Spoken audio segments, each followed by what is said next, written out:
بسم اللہ الرحمن الرحیم نحمدہ ونصلی ونسلم علی رسولہ الکریم اما بعد وباعتبار هذا المعنى قال ابو حنیفة رحمہ اللہ تعالی المسافر اذا نوى في ایام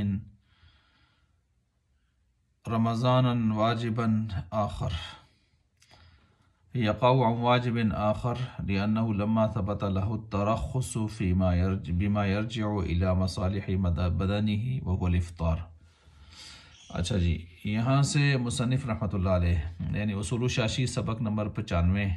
شروع ہے۔ چونکہ پچھلے سبق میں ہم نے یہ پڑھا تھا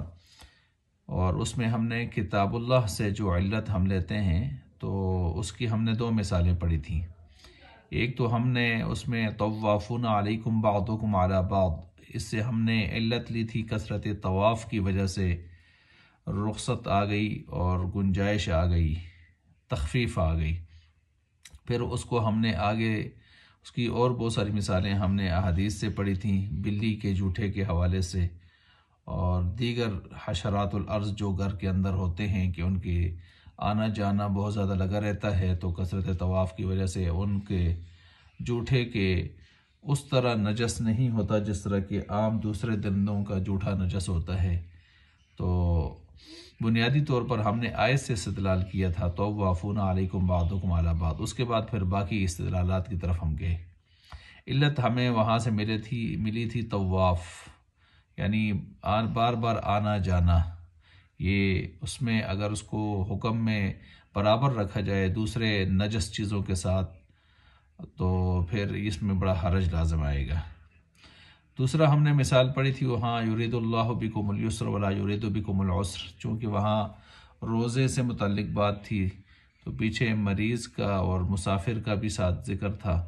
تو مریض اور مسافر کے لیے آسانی دے دی گئی یرید اللہ بکم الیسر۔ تو وہاں علت تھی افطار کے لیے، جو افطار صوم کے لیے جو علت ہم نے دیکھی تھی وہ آسانی اور یسر تھا۔ آسانی اور یسر کو مد نظر رکھتے ہوئے پھر یہ کہا گیا تھا کہ اب دیکھا جائے گا کہ روزہ رکھنے میں آسانی ہے یا روزہ نہ رکھنے میں آسانی ہے، تو مسافر اور مریض کے لیے جو واقعی مرض شدید میں مبتلا ہو یا مسافر شرعی سفر 177 کلومیٹر یا اس سے اوپر کا 48 میل کا سفر اور وہ کر رہا ہو، تو ایسی صورت میں پھر اس کی آسانی کو مد نظر رکھا جائے گا۔ یہ باتیں تو پیچھے ہم نے پڑھی تھی نا، کتاب اللہ سے جو علت ہم لیتے ہیں اس حوالے سے۔ اور اب یہاں پر ایک ضمنی اور فرعی مسئلہ یہاں پر متفرق کیے جا رہا ہے انہی پر کہ وباعتبار هذا المعنى سے،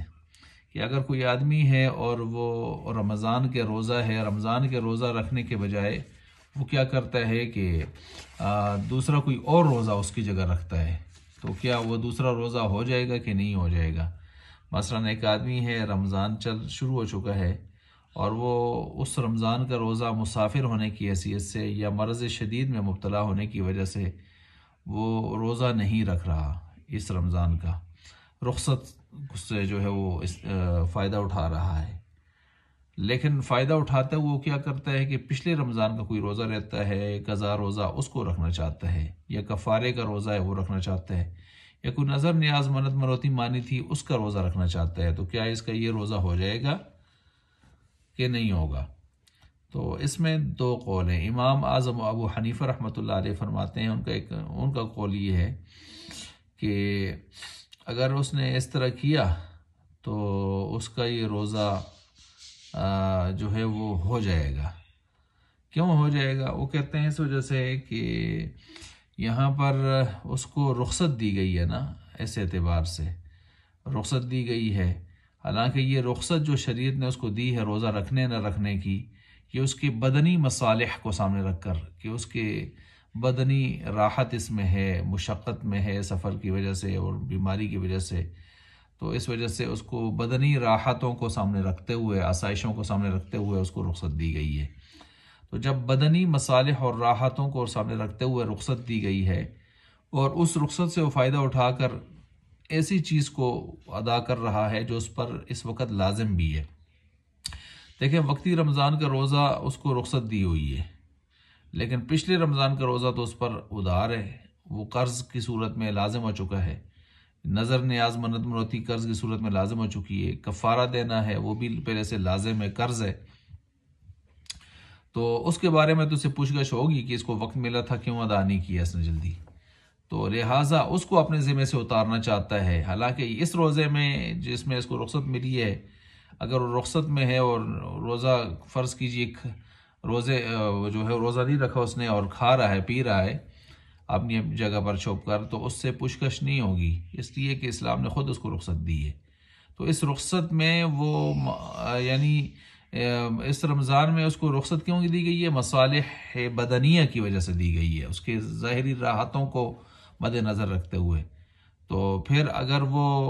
اخروی مصالح کو سامنے رکھتے ہوئے، دینی مصالح کو سامنے رکھتے ہوئے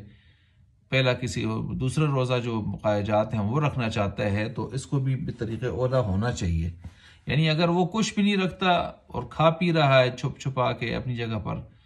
تو پھر بھی اس کے لیے گنجائش ہے۔ اگر وہ اس گنجائش میں پہلے کے جو قرض روزے ہیں وہ قرض اتارنا چاہتا ہے تو وہ بھی جائز ہونا چاہیے۔ یہ اس لحاظ سے وہ دلیل دے رہے ہیں، تو اس کو انہوں نے یوں تعبیر کیا مصالح بدنیہ کی وجہ سے اگر رخصت ملی ہے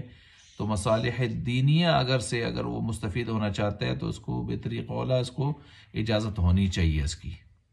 ٹھیک ہے۔ صاحبین یہ کہتے ہیں کہ نہیں، وہ دوسرے رمضان کی اگر اس نے نیت کی ہے تو رمضان ہی کا روزہ ادا ہوگا، وہ دوسرے رمضان کا یا کفارے کا یا نظر نیاز کا نہیں ہوگا۔ کیوں نہیں ہوگا؟ وہ کہتے ہیں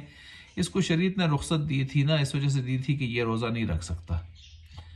مشکلات ہیں، تکلیفیں ہیں، مشقتیں ہیں۔ اب جب یہ روزہ رکھ رہا ہے تو گویا یہ بتا رہا ہے کہ روزہ رکھنے میں مجھے آسانی ہے، کوئی مشکل نہیں ہے۔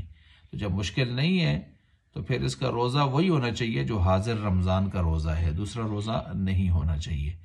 یہ ایک ضمنی مسئلہ تھا جو یہاں پر بیان کیا گیا۔